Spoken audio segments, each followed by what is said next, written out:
मकान पर नाम लिखा, मकान छूट जाता है। जमीन पर नाम लिखा कि कमला फार्म हाउस, वो फार्म हाउस छूट जाता है। फैक्ट्री पर नाम लिखा, फैक्ट्री छूट जाती है। दुकान पर नाम लिखा, दुकान छूट जाती है। बचा कुचा था तो लोगों ने अपने हाथ पे भी नाम लिखा लिया, कमला बई, और मालूम पड़ा प्राण छूटे तो कमला बई यहीं रह गई। कहीं की कमला बैठी हो तो बुरा मत मानना।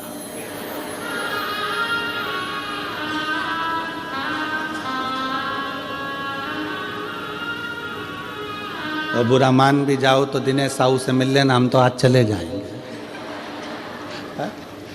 तो हाथ पे लिखाया कमला, शादी हो रही थी तो अंगूठी पे लिखा दिया के, और उसका नाम था मंगूलाल तो लिख दिया एम। तो मालूम पड़ा वो अंगूठी भी छूट गई, वो शरीर भी छूट गया, वो फार्म हाउस भी छूट गया, वो घर भी छूट गया। शिव कथा कहती है इसलिए उसका नाम लिख दो जिसका है। श्री शिवाय नमस्तुभ्यम, सब उसका है। हम भी उसके हैं, परिवार भी उसका है, ये घर भी उसका है, ये दुकान भी उसकी है, सारी गाड़ियाँ उसकी है। हम तो केवल उसके घर के चाकर हैं। और देखो उसकी चाकरी करने में ही मजा है, सेठ बनने में मजा नहीं है। सेठ बनता है ना तो उसको बहुत टेंशन रहता है, बिजली का बिल जमा हुआ कि नहीं हुआ, फैक्ट्री में घाटा लग रहा है, दुकान में घाटा लग रहा है, काम हुआ कि नहीं हुआ, ये हुआ। और नौकर बनकर अगर रहोगे, नौकर सबसे ज़्यादा सुखी रहता है। उसको तो महीने की पगार होना, दोपहर में 1:30 बजे खाना होना, सेठ खाए कि नहीं खाए पर नौकर टाइम पे जाए। बोला सही है कि गलत है? सेठ टिफिन खाए कि नहीं खाए पर नौकर अपने समय पे बिल्कुल बड़े टाइम पे देख लेगा, 12:30 बज गई, अपना टाइम हो गया, अपन तो चले, अपन खाए। तुम्हारा काम जानो, तुम्हारी फैक्ट्री जाने, तुम्हारी दुकान जाने, तुम्हारा व्यापार जाने, नौकर को टाइम टू टाइम काम चाहिए। 2 बज गई, सेठ जी चाय नहीं आई, सेठ भले चाय नहीं पिए, नौकर के लिए 2 बजे चाय बुलवाना पड़ती है। इसलिए भगवान को सेठ बना दो, अपन नौकर बन जाओ, सारी जिम्मेदारी उसकी कि वो जाने उसका काम जाने, वो जाने उसका काम। अपन नौकर बनो ना शंकर के, परमात्मा के चरणों के, हम तो उसके दास हैं। और बाबा तेरे चरणों के होना हमें दास है, तेरे चरण रज से बुझानी हमें प्यास है। बाबा तेरे चरणों के होना हमें दास है, तेरे चरण रज से बुझानी हमें प्यास है। हम तो उसके चरणों के दास हैं, हम कुछ भी नहीं।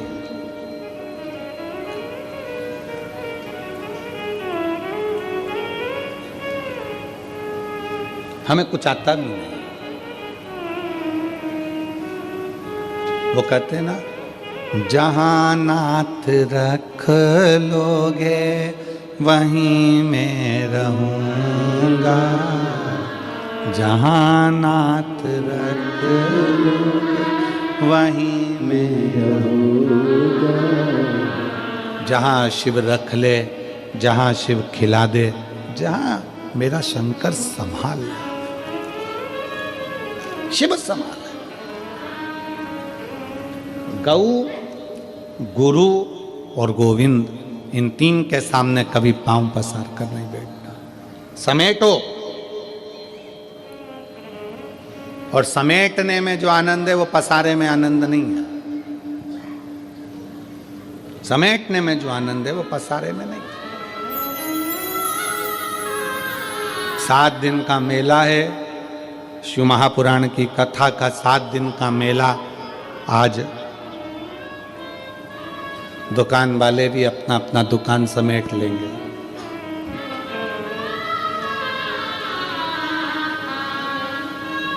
इतना बड़ा बोरा, दुकान वाले उसमें सब माल भर लेते हैं और बोरे का मुंह बांध के गाड़ी में पटक देते हैं, चल देते। इतना सामान तुमने देखा दुकानों पे कितना सामान जमा है? कंकु रखा, चावल रखा, रुद्राक्ष रखा, ये रखा, वो रखा, तोरण रखे, बंडरवाल रखी, खाने का सामान रखा, पीने का सामान रखा, सब रखा है दुकानों पर। और जब कथा पूरी हुई, 7 दिन पूरे हुए, दुकान वालों ने अपना सामान एक बोरे में भरा, मुंह बांधा, पटक दिया। 7 दिन तक खूब फैलाया, पर 7वें दिन आखिरी में समेट लिया। और यही होता है, 7 दिन हैं, 7 दिन। रविवार को जन्म हुआ, सोमवार को बड़े हुए, मंगलवार को ब्याह हुआ, बुधवार को बच्चे हुए, गुरुवार को बीमार पड़े, शुक्रवार को हॉस्पिटल गए और शनिवार को सीताराम हो गए। 7 दिन निकल गए, सामान बंधा गया। आप और हमने भी कितना फैला रखा है, परिवार का, नातों का, रिश्तों का, कुटुंब का, कबीले का, और धीरे धीरे वो पूरा फैल तो गया। आखिरी में फिर समेटना भी जरूरी है, नहीं तो कौन समेटेगा, कौन समेटेगा। और देख लिया संसार हमने, देख लिया सब मतलब के यार हमने देख लिया।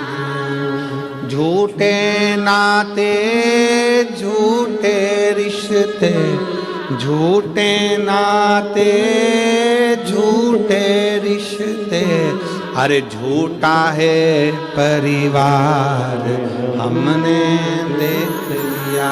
सब मतलब के यार हमने।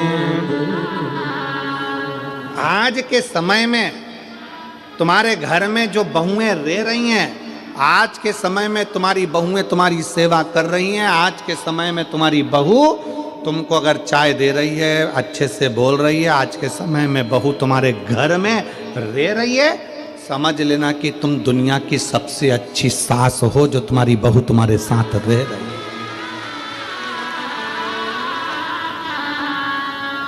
और मैं बहुओं को भी धन्यवाद दूंगा कि आप बहुत अच्छी बहू हो, जो अपने सास ससुर के साथ रह रही हो। पर मेरी बहुओं से निवेदन है कि तुमने तो निभा ली अपने सास ससुर को, और तुम तो बहुत अच्छी बहू हो जो तुम लेकर चल रही हो, और अपने घर के बच्चों को ऐसा संस्कार देना कि तुम्हारी आने वाली बहू भी तुम्हारे साथ अच्छे से रह सके और तुम्हारे साथ निभ सके। ये बूढ़ी बूढ़ी माताओं का तो समय निकल गया, अब जैसा निकलना था। रूखी खाई सूखी खाई, खेत में, व्यापार में, काम में, धंधे में, जैसा निकला इनका समय निकल गया। अब अपनी बारी है। आदि कमरिया पे साड़ी, INT की बारी। अब बारी अपनी है। अब अपने को साधना है कि अपन कैसे रह सकते हैं।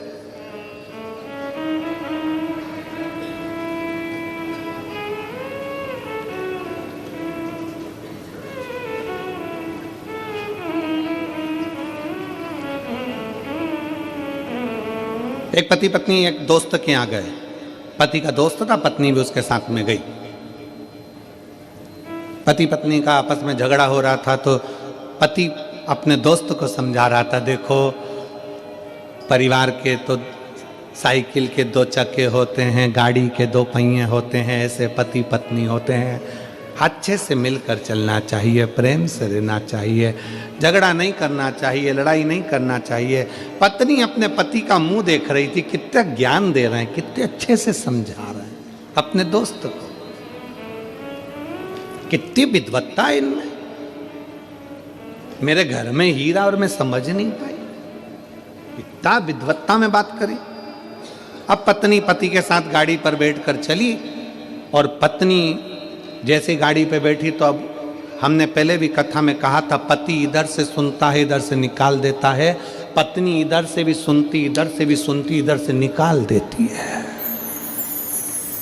अब पत्नी ने बोलना चालू करा, तुम कितना अच्छा बोलते हो, कितना अच्छे से बोल रहे थे कि गाड़ी के 2 चक्के होते हैं, ऐसा होता है, वैसा होता है। तो पत्नी ने प्रश्न किया, एक बात पूछो तुमसे। पति ने बोला, पूछ, क्या पूछना। अब अच्छा खासा सब हो गया, तब लड़ाई करने की तैयारी थी। एक बात पूछो तुमसे। हाँ पूछो, क्या पूछना है। मान लो गाड़ी के 2 चक्के हैं, और एक चक्का अगर मान लो बेकार हो जाए, फट जाए, फूट जाए, पंचर हो जाए, तो फिर क्या करना चाहिए। पति बोला, स्टेपनी लगा के निकल जाना चाहिए। पत्नी ने तो गाड़ी रुकवाई और जो झगड़ा करने बैठी दम से, जो झगड़ा कर,